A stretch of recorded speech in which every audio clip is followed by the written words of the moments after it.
Good afternoon and welcome to Head Start Sport TV. It's going to be a series of interviews based on giving you a little bit of insight into the mental side of sport. We're very lucky today to have our first guest being Springbok and Stormers wing, Bryan Habana. Bryan, welcome. Nice to see you. Tommy, good to see you again. Been a while. It has been a while. Great to catch up. You've obviously taken time off the golf course today to be here. Not really. It's our captain's run day, so I had a nice little session this morning, and yeah, beautiful day in Cape Town. So looking forward to a nice little lunch with someone a bit later. Fantastic. I hope that's someone's very special. So let's talk a little bit mental side of sport, Bryan. We've obviously worked together a little bit, and I want to know when for you was the first time that the mind became important for you. You started to realize how that impacted your performance. Yeah, I think once you, for the first time, realize, or it enlightens you that the mental side of things is pretty important. You realize that it's actually always been a part of you. The way you've been able to focus, the routines you go through before a game, the way you as an individual and as a professional sportsman focus in different areas of your respective sport. So I think for us, being involved with Henning Gericke back in 2004.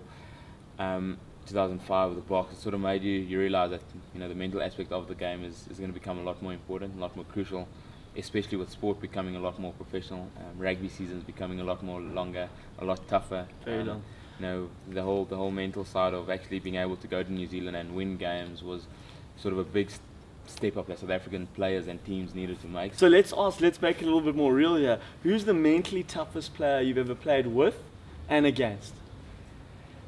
Mentally toughest against and with,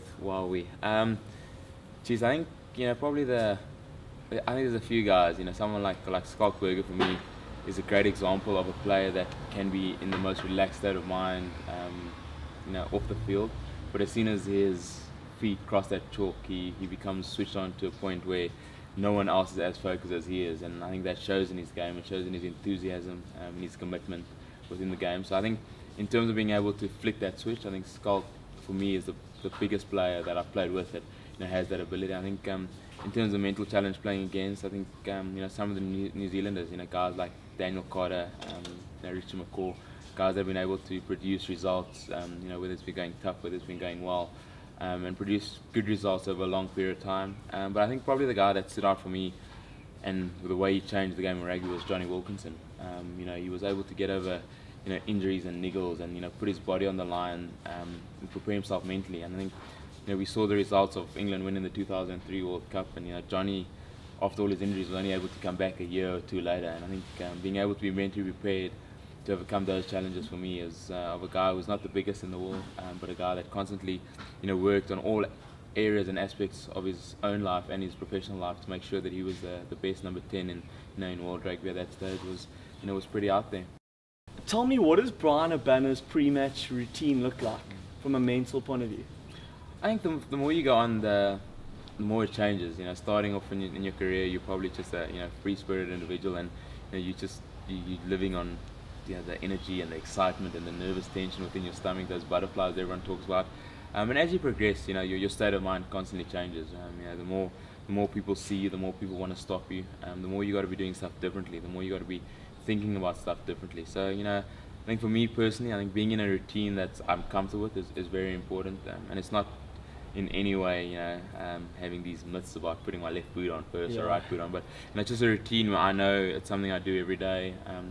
Mental preparation in terms of have I analysed my opposition that I'm playing against, have I done stuff that's important for me in preparation for that game.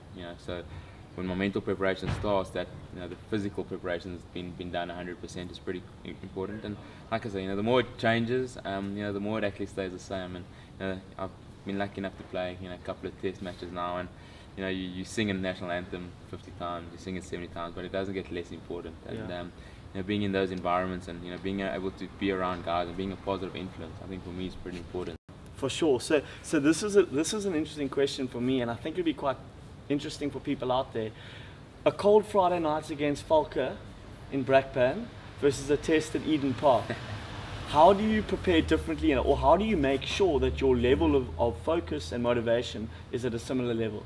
Yeah, I think first of all, I think if you want to become the best player in the world, and that's something I strive myself on. I want to constantly, every time I run onto the park, I want to become the best number 11 in world rugby. So whether I'm playing against the Falcons and 7 o'clock on a winter's day on a hard Brackburn pitch, or Purple lines.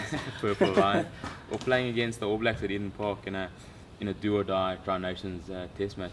It's about me actually preparing myself to want to be successful. And I think for me, your state of mind might be different in terms that it's only the Falcons, it's only the All Blacks, so you got to actually focus maybe a little bit more for the All Blacks. But it doesn't make a difference that I still want to be the best player in the world. So whether my focus is high for the Falcons or high for the All Blacks, the focus has got to be there for me to achieve being the best player in the world. Yeah. So it's creating a greater goal, greater purpose around your career. I think that's for me. I think there's it's sometimes not always easy to create that greater goal and stuff. But you sit there and it might be cold, it might be as hard as rock, that Brackburn pitch. But what do you want to achieve? And what goals have you set yourself to achieve? What outlook do you have on life? And do you just want to arrive there and be a part of it, or do you want to be someone that people remember? And whether that be in Brackburn or whether that be in Eden Park against the best team in world rugby, it shouldn't really matter.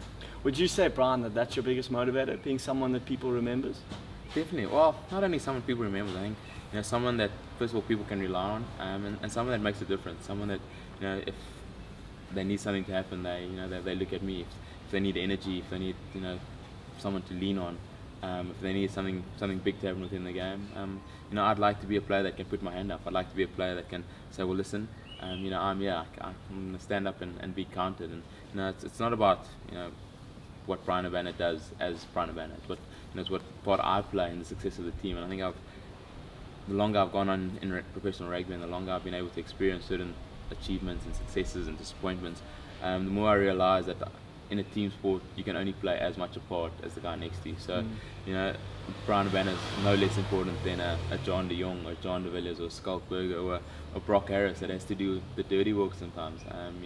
So I look back at 2007, Bryan Habana scoring tries was probably a lot less important than JP Peterson making a tackle on the Fijian lock in that quarterfinal. Yeah, we remember that. For us to go through. So I think everything's got to be put into perspective, and that perspective has then got to be linked to your goals. And for me, I want to become the best player in the world. I want to be remembered as a player that made a difference each and every time he graced the rugby field. And that motivation and that drive to become successful is a great mental strength that I can draw from.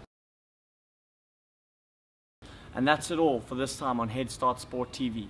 Thank you very much for joining us for our first edition. We hope you enjoyed it as much as we did. Thanks to Bryan for his time and his fascinating insights, as well as to Adidas for partnering with us. Please visit us for more information on our website at www.headstartsport.co.za or follow us on Twitter at The Sporting Mind. We look forward to seeing you next time for more great insights. Cheers.